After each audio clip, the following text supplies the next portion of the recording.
दोस्तों, अगर आप लोग मुस्लिम हिस्ट्री, मुस्लिम पॉलिटिक्स में इंटरेस्ट रखते हैं और पिछले 3-4 साल से सोशल मीडिया के ऊपर एक्टिव भी हैं, तो ऐसा मुमकिन ही नहीं है कि आप लोगों ने हज़रत शाह नेमतुल्लाह वली की प्रेडिक्शंस, मतलब कि उनकी भविष्यवाणियों के बारे में, उनकी पेशनगोइयों के बारे में ना सुना हो। भविष्यवाणियां ना सही तो कम से कम आप लोगों ने इन सूफी बुजुर्ग का नाम तो जरूर सुना होगा। ये लगभग 800 साल पुराने ईरान के वही मशहूर बुजुर्ग हैं कि जिनको लेकर ये दावा किया जाता है कि इन्होंने आज से लगभग अपनी शायरी के जरिए से अगले सैकड़ों, बल्कि कह सकते हैं कि अगले हजारों साल की प्रेडिक्शंस कर दी थी। मतलब ये बता दिया था कि आने वाले दौर में दुनिया में क्या क्या बड़े बदलाव आने वाले हैं। यूट्यूब या फिर इसके अलावा किसी दूसरे सोशल मीडिया प्लेटफॉर्म पर भी अगर आप लोग सिर्फ इन सूफी बुजुर्ग का नाम लिखकर सर्च करेंगे तो आप देखेंगे कि इंटरनेट इनकी प्रेडिक्शन से भरा पड़ा है। कहीं पर आप लोगों को इनकी भविष्यवाणी अमेरिका के उरूज व ज़वाल से रिलेटेड मिलेगी, तो कहीं पर यूरोप से रिलेटेड, तो कहीं पर इंडिया और पाकिस्तान की आखिरी जंग से रिलेटेड, तो कहीं पर दुनिया में सबसे आखिरी और जो सबसे बड़ी जंग होगी उससे रिलेटेड मिलेगी, तो कहीं पर ईरान और टर्की के फ्यूचर को दिखाने की कोशिश की गई होगी। मगर यहाँ पर एक हैरान कर देने वाली बात यह है कि इन सूफी बुजुर्ग का ताल्लुक तो ईरान से है, मगर उसके बावजूद भी इनकी ये जो सारी प्रेडिक्शंस हैं, इनकी ये जो सारी भविष्यवाणियां हैं, ये खुद ईरान के अंदर इतनी ज़्यादा मशहूर नहीं हैं कि जितनी ज़्यादा ये इंडिया, पाकिस्तान और बांग्लादेश जैसे इलाकों में हैं। और ऐसा क्यों है ये भी अभी हम आगे जान ही लेंगे। सबसे पहले नज़र डालते हैं हज़रत शाह नेमतुल्लाह वली की पर्सनल ज़िंदगी पर। और जैसा कि मैंने आपको बताया कि ये लगभग 8 से 800 साल पहले हुआ करते थे। इनका ताल्लुक ईरान के किरमान इलाके से था और इनका जो असली नाम था वो दरअसल हजरत नूरुद्दीन था। इनके अगर शजरे पर भी नजर डाली जाए तो कई पुश्तों पीछे जाकर इनका शजरा हजरत इमाम मूसा काजिम से जुड़ जाता है। आप बाकमाल सूफी बुजुर्ग होने के साथ साथ एक बेहतरीन शायर भी हुआ करते थे और फारसी अशार पर मुश्तमिल दीवान के अलावा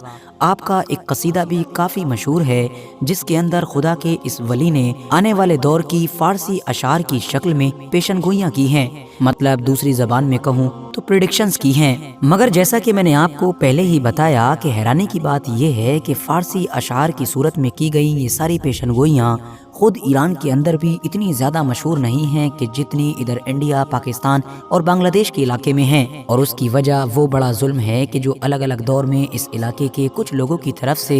इन सूफी बुजुर्ग की जो पेशनगोइयां हैं उनके साथ या फिर खुद इन सूफी बुजुर्ग के साथ किया गया। हाँ दोस्तों, मैं बात कर रहा हूँ मिलावट की, बदलाव की।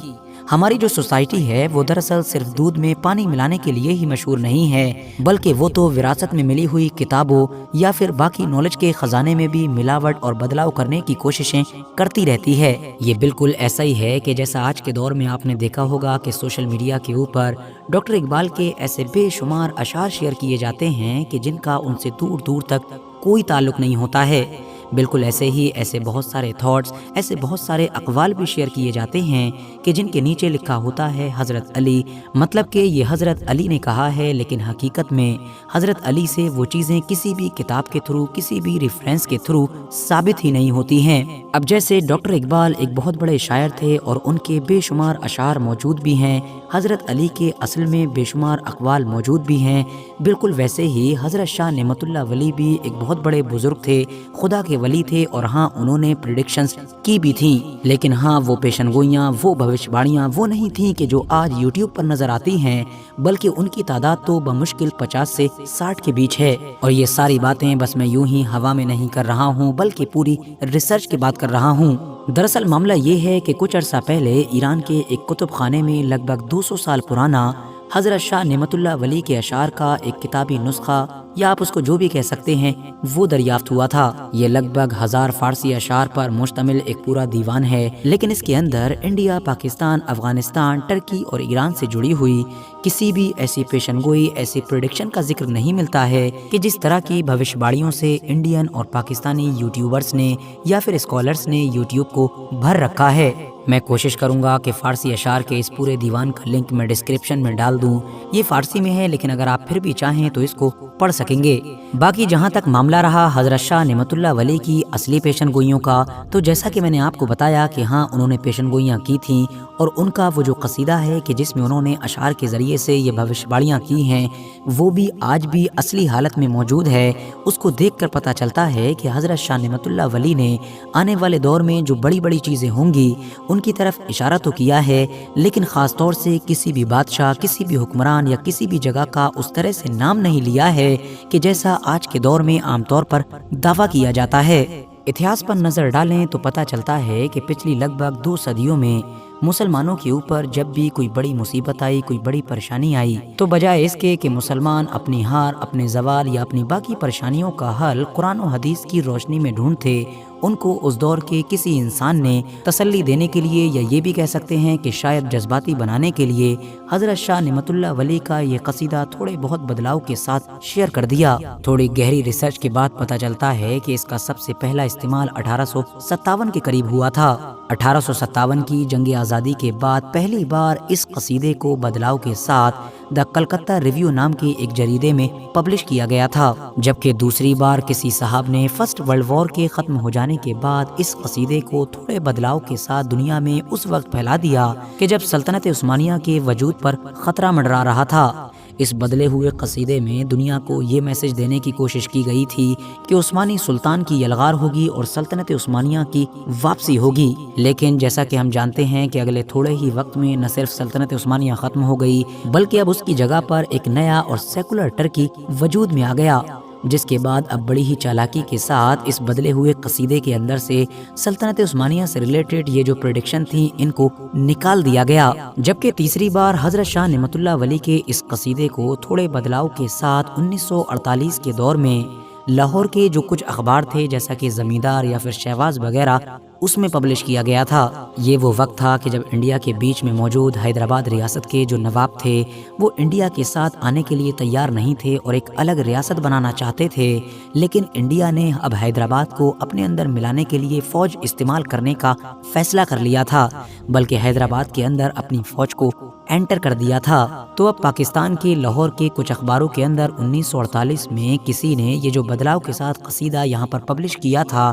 اس کے اندر حضرت شاہ نعمت اللہ ولی کے نام پر کچھ ایسے اشعار شامل کیے گئے تھے کہ جن کو دیکھ کر یہ محسوس ہو رہا تھا کہ مانو چھوٹا سا حیدرآباد انڈیا جیسی ایک بڑی آرمی کو ہرا کر اس کے اوپر فتح حاصل کر لے گا۔ پاکستان میں دیکھتے ہی دیکھتے یہ سارے اشعار بہت زیادہ مشہور ہو گئے تھے، لیکن ہوا اس کا بالکل الٹ، کیونکہ ہم جانتے ہیں کہ انڈین آرمی نے بہت جلد ہی حیدرآباد کو اپنے اندر ملا لیا تھا، جس کے بعد ایک بار پھر سے بڑی ہی چالاکی کے ساتھ اس بدلے ہوئے قصیدے کے اندر سے حیدرآباد سے جڑی ہوئی ان پریڈکشنز کو، ان بھوشواڑیوں کو بھی ہٹا دیا گیا۔ ویسے تو دوستو حضرت شاہ نعمت اللہ ولی کے مقدس نام پر یہ جو غلط کام ہو رہا تھا، اس کی پول 1948 میں یا پھر فرسٹ ورلڈ وار کے دور میں ہی کھل گئی تھی، مگر اس کے باوجود بھی ایسی حرکت کرنے والے لوگ باز نہیں آئے اور 1971 کا دور آتے آتے حضرت شاہ نعمت اللہ ولی کے قصیدے میں بے شمار نئے اور بناوٹی اشعار شامل کر دیے گئے تھے۔ ویسے یہاں پر ایک اور بات ایڈ کرنا چاہوں گا کہ اگر آپ لوگ نوٹس کریں گے تو آپ کو یہ بھی محسوس ہوگا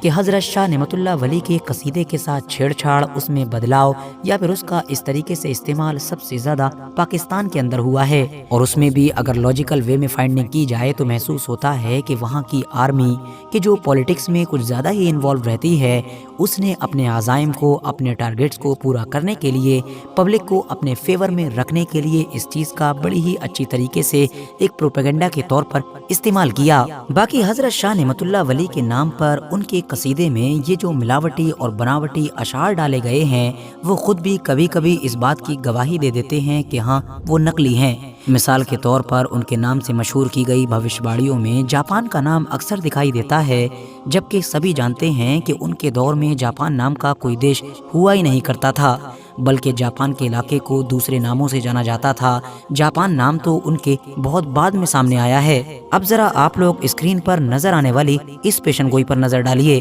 رودے اٹک نہ سہبار، اسخوں اہل کفار، پر میں شود با یک بار جریان جارحانہ۔ चित्राल नागा पर्वत, बासैन मुल्क गिलगित, पस मुल्क हाय तिब्बत, गिरनार, जंगियाना। अब सबसे पहली बात तो ये है कि उस दौर में अटक नाम की कोई जगह ही नहीं हुआ करती थी, और दूसरी बात ये कि अगर मान लिया जाए कि हुआ भी करती थी तो फारसी में टे नाम का कोई भी लेटर, कोई भी हर्फ होता ही नहीं है, मगर उसके बावजूद भी इस शेर में टे का इस्तेमाल किया गया है। इसके अलावा इस शेर में ये जो नागा पर्वत और गिलगित की बात की जा रही है, ये दरअसल इन इलाकों के नए नाम हैं। उस दौर में तो इन सारे इलाकों की हालत, इन सारे इलाकों के नाम सब कुछ अलग हुआ करते थे। इसके अलावा दोस्तों एक बड़ा फैक्टर ये भी है कि जैसा कि मैंने आपको शुरू में ही बताया था कि हजरत शाह नेमतुल्लाह वली एक माहिर और बेहतरीन शायर थे। उनके जो अशार हुआ करते थे, जो अलग अलग तरह के शेर हुआ करते थे, वो शायरी के फन से देखा जाए, मतलब जो शायरी का सब्जेक्ट है उसकी अगर ग्रामर में देखा जाए तो बहुत ज़्यादा एडवांस हुआ करते थे। मगर बाद में जिन लोगों ने इसमें बदलाव किए हैं, जिन्होंने इसमें फेरबदल किया है, वो क्योंकि हजरत शाह नेमतुल्लाह वली की तरह एक बेहतरीन शायर तो थे नहीं, उनकी तरह उनके पास काबिलियत नहीं थी, तो इसीलिए उन्होंने जो बाद में इसमें शेर शामिल किए हैं उसको कोई भी ऐसा इंसान बड़ी ही आसानी के साथ पहचान सकता है कि जो शायरी की दुनिया से वाकिफ हो और जो शायरी के फन को अच्छी तरीके से समझता हो। उसके सामने अगर एक नए बदले हुए कसीदे को रखा जाएगा तो वो बड़ी ही आसानी के साथ ग्रामर और बाकी चीज़ों को देखकर फर्क कर देगा कि इनमें से कौन सा असली है, मतलब कौन सा हजरत शाह नेमतुल्लाह वली का है और कौन सा नकली है। फिलहाल दोस्तों इसी के साथ ही आज की अपनी वीडियो को भी हम यहीं पर ख़त्म करते हैं। वीडियो अगर इन्फॉर्मेटिव लगी हो तो लाइक करने के साथ साथ दोस्तों के साथ ज़रूर शेयर करें, और ऐसे ही नॉलेजेबल और हिस्टोरिकल वीडियोस हमेशा देखने के लिए हमारे इस चैनल को सब्सक्राइब करने के साथ साथ बेल आइकन को ज़रूर प्रेस करें।